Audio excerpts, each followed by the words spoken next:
Halo guys, balik lagi sama channelnya Bang Didi. Nah, kali ini Bang Didi mau membahas 1 tahun setelah si Tipe D ini Bang Didi pakai.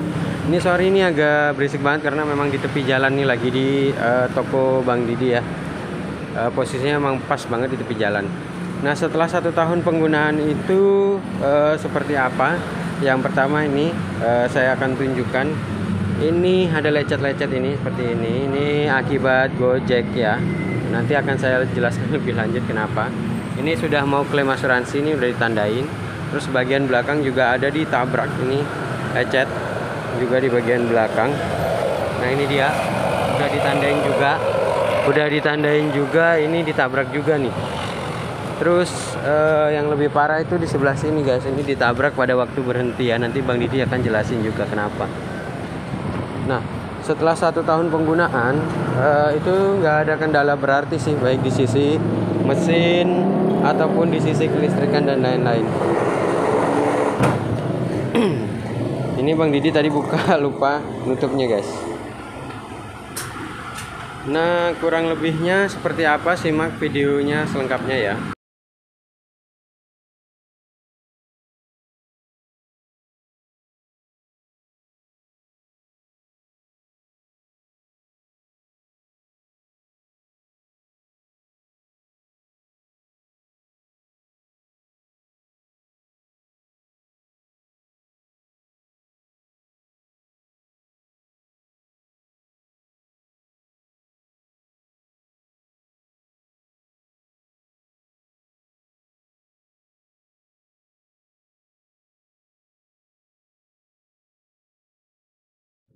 Ya udah, kita bahas sambil jalan ya nih teman-teman ya, seperti apa, karena memang supaya lebih enak kita bahasnya. Kalau di sini pemandangannya monoton ya.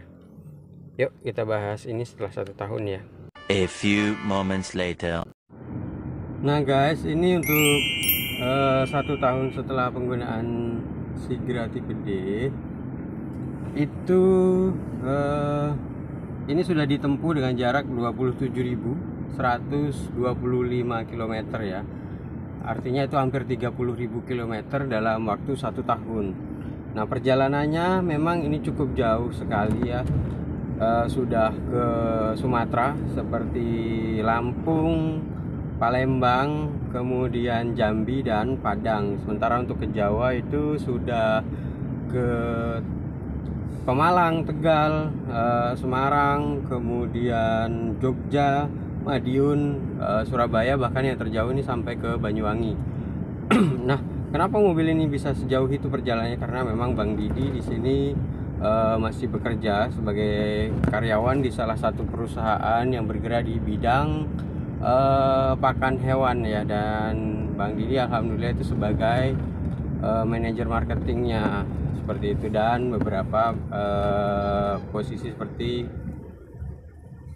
area manajer juga di beberapa kota tersebut. Oleh karena itu ini mobil sangat membantu mobilitas saya untuk perjalanan jarak jauh tersebut, terutama itu masalah biaya dan bensin ya, karena sangat irit seperti itu. Nah, kenapa Bang Didi milih Sigra Tipe D ya? Alasan pertamanya itu memang saya butuh kendaraan yang bisa membantu pekerjaan saya. Sebenarnya saya dapat mobil inventaris juga dari kantor. Itu ada Expander, ada R3, ada Brio juga, tapi saya lebih pilih pakai mobil sendiri karena selain biayanya dapat ke saya juga lebih nyaman aja pakai kendaraan sendiri. Kalau terjadi apa-apa toh sama-sama bisa klaim juga gitu ya. Terus kenapa pilih Sigra Tipe D juga, karena harganya murah, yang terjangkau di kantong saya, dan iritnya itu juga dapat biayanya. Saya mikirnya bukan ke gayanya atau ke stylenya, tapi ke fungsinya, jadi lebih menunjang pekerjaan saya seperti itu. Nah untuk selama 1 tahun pemakaian ini sih alhamdulillah itu nggak ada kendala yang berarti ya, kendala apapun. Cuman memang ini sudah diganti beberapa part ya, seperti klakson itu saya sudah ganti karena klaksonnya sangat kecil sekali suaranya, jadi saya ganti klakson yang lebih besar, seperti klaksonnya BMW sih ini. Terus saya ganti ban dan pelek ya, ada juga di videonya. Itu biar jalannya itu lebih enak, lebih napak, dan jika di tol dengan kecepatan tinggi itu saya tidak khawatir limbung ataupun galing ya. Terus saya ada ganti lagi itu seperti lampu apa, lampu belakang itu di bagian belakang itu supaya visibilitas remnya itu kelihatan kalau malam, karena memang ini nggak ada mata kucingnya kan. Jadi saya pasang apa sih namanya, aduh jadi lupa ya kan, pasang spoiler. Nah, dan ini juga Bang Didi sudah upgrade, dimana kan sebelumnya ini nggak ada central lock dan nggak ada alarmnya. Nah itu sudah saya pasang central lock dan alarm. Nah kalau teman-teman nanya nih berapa harganya, sebenarnya di setiap video itu saya cantumkan semua harganya, seperti penggantian klakson berapa, spoiler berapa, pemasangannya, terus pemasangan alarm dan central lock itu berapa. Nah kalian tonton aja sampai habis, semua itu pasti ada harganya, dan itu harganya pasti ya. Nah setelah 1 tahun ini, yang paling penting itu sebenarnya mobil ini tuh sudah ada beberapa goresan ya. Harap maklum sih, karena ini lebih banyak dipakainya Jakarta, dan Jakarta itu juga banyak jalan sempitnya masuk ke gang-gang.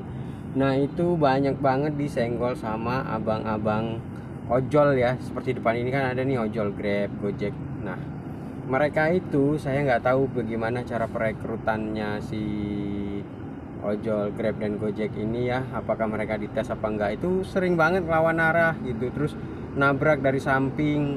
Jadi ada beberapa di depan, seperti di depan sebelah kiri itu ditabrak sama dia, sampai ada yang dalam 2 kali saya ketabrak sama mereka.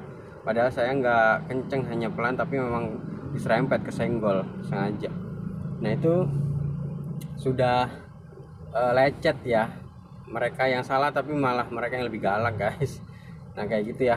Terus di bagian belakang itu juga ada lecet di kiri belakang itu. Pada saat saya di Surabaya, saya parkir di depan kosan saya di Surabaya, kebetulan saya ngekos. Nah itu pas parkir malam-malam di serempet sama mobil box L300, saya lihat dari CCTV. Ya nasib ya, nggak apa-apa. Nah itu saya sudah ajukan klaim asuransi, tapi per kejadian itu bayarnya 300.000, dan saat ini sudah di survei ya. Jadi nanti tinggal diproses untuk jadwal penggantian partnya, ataupun ya mungkin diganti, tapi mungkin cuman dipoles sih kalau cuman dikit-dikit. Nah menurut Bang Didi juga sih, kalau kalian mau ajukan klaim ya gimana ya, lebih baiknya itu dihancurin sekalian nih, satu partnya, satu panel itu, biar kalian dapat yang baru. Tapi kalau sayang gimana, nah itu dia, saya juga sayang sih mau ngancurinnya gimana. Tapi dengan asuransi itu kita bayar polisnya juga per kejadian. Untuk pengerjaannya itu kan ya lumayan ya, 300.000 kali 2 misalnya 2 kejadian, nah itu 600.000 kalau banyak kejadiannya.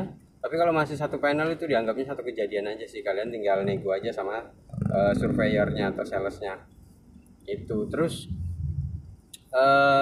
pajaknya gimana nih, sudah 1 tahun. Nah ya pajaknya Bang Didi kebetulan ini sudah bayar pajak, ini bulan 11 tanggal 4 kemarin. Nah itu kenanya bayar pajaknya 2 jutaan guys, jadi 1.900.000 sekian. Tapi karena saya bayarnya lewat biro jasa ya, jadinya itu 2 juta, 2 jutaan lah ya, 2 juta lebih sedikit lah itu. Dan kenapa harus lewat biro jasa ya, karena memang nggak ada waktunya, saya nggak sempat gitu. Nah itu jadi untuk pajaknya sekitar 2 jutaan, si tipe D 1000 cc ini udah termasuk SLWDK nya segala macam ya. Jadi itu udah platnya udah diganti yang putih atau belum? Saya nggak ganti plat dulu, biarin aja lah, nanti aja. Toh kalau misalnya saya ganti plat yang putih, misalnya melanggar di elektronik ETLE itu lebih kedetek yang putih daripada yang hitam gitu. Terus setelah 1 tahun pemakaian ini kendalanya apa aja? Setelah 1 tahun penggunaan sih menurut saya masih sama seperti 1 bulan penggunaan, belum ada kendala, semuanya masih oke. Baik mesin, kelistrikan ataupun AC-nya, jadi semuanya masih bagus. Nah ini selama 1 tahun ini udah 2 kali servis ya. Yang pertama itu ada 3 kali ya, 3 kali. Yang pertama banget itu 1 bulan itu servis gratis, tidak diapa-apain sama bengkelnya, cuma dicek-cek aja. Terus yang kedua itu 10.000 km ganti oli yang waktu itu ya, ada videonya juga. Terus yang ketiga itu ganti oli juga dan cuci AC seperti itu, tapi cuci ringan, itu juga ada videonya ya. Jadi kalian bisa tonton semua tuh berapa biayanya ya. Nah itu setelah 1 tahun penggunaan. Selebihnya normal, tidak ada kendala, dan mobil ini masih enak sih. Baunya juga masih bau seperti baru, belum pernah diapa-apain. Dan Bang Didi belum pernah juga pakai untuk nge-grab atau taksi online ya. Ya karena memang bukan untuk itu tujuannya, untuk kerja ya. Tapi untuk rekan-rekan yang ingin make untuk taksi online ya, ini cukup bersaing sih, nggak malu-maluin juga kok. Ada yang bilang ini mobil murah, malu kalau dipakai untuk ketemu keluarga. Saya rasa sih kembali ke kegunaan fungsinya ya. Kalau kalian mampu beli mobil mahal dan bagus seperti di depan ini CX-5 misalnya, ya alhamdulillah, itu memang harapan semua orang ya. Tapi kalau belum mampu tapi kalian butuh, ya beli aja yang murah sesuai dengan kantong gitu. Nggak usah kebanyakan gaya, nggak usah kebanyakan menghujat, toh belum tentu semua orang itu mampu seperti kondisi kalian masing-masing gitu ya. Nah itu, tapi kalau hanya untuk sekedar mobil keluarga 3 baris bisa ngangkut banyak orang, terus punya tenaga dan irit, ya saya sarankan beli mobil Sigra. Nah kalau untuk beli mobil Sigra, kalian kalau misalnya nggak mau tipe tipe D itu kalian bisa beli tipe M yang di atasnya ini. Nah itu sudah ada air sirkulasi, sudah ada wiper belakang, itu cukup membantu sih, selisihnya lumayan, sudah ada airbag juga gitu. Ya mungkin itu aja sih. Setelah 1 tahun penggunaan ini mobilnya nggak ada kendala yang berarti, dan sebetulnya memang nggak ada kendala, bukan nggak ada kendala yang berarti, tapi semuanya baik-baik aja. Kalau dibilang rewel, mobil murahan cepat rusak, enggak sama sekali, itu nggak bener tuh hak. Dan sebenarnya juga tergantung pemakaian sama cara penggunaannya tuh seperti apa gitu. Ya mungkin kayak teman-teman yang di Kalimantan, di Papua ataupun di Sulawesi pasti juga sama sih ngerasain ini Sigra gitu kan, cocok juga untuk travel yang jarak jauh, yang lewat jalan masih berlumpur tanah, apalagi ini manual ya. Torsinya masih lumayan lah walaupun ini FWD. Itu pasti tahulah rekan-rekan gimana ya Sigra. Ya semua itu tergantung penggunaan kita. Mungkin itu aja yang dapat Bang Didi sampaikan setelah 1 tahun penggunaan ini ya. Terima kasih. Terus tonton video Bang Didi selanjutnya. Bye.